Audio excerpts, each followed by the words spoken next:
नमस्कार. उपयोगी माहिती या चॅनलवर आपले सगळ्यांचे पुन्हा एकदा सहर्ष स्वागत आहे. तरी आज आपण बोलणार आहोत लाडकी बहीण योजना 2024. तरी ह्या योजनेसाठी बँक खाते कोणते लागणार आहे त्याविषयी आज आपण बोलणार आहोत. तरी चॅनलला सबस्क्राईब करून बाजूचं घंटीचं बटन नक्की दाबा. ऑलवर क्लिक देखील करा. हे सगळं फ्री आहे, जेणेकरून पुढील येणाऱ्या नवनवीन व्हिडिओची माहिती तुम्हाला लगेचच कळेल. तरी ज्या बँकांना IFSC कोड आहे आणि आधार लिंक होते अशा बँका ह्या चालणार आहेत. तर पोस्टाची बँक देखील चालणार आहे.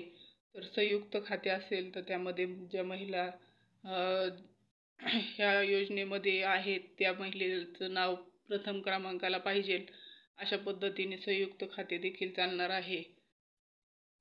जर 2 नंबरला महिलेचे खातं असेल तर ते खातं चालणार नाही.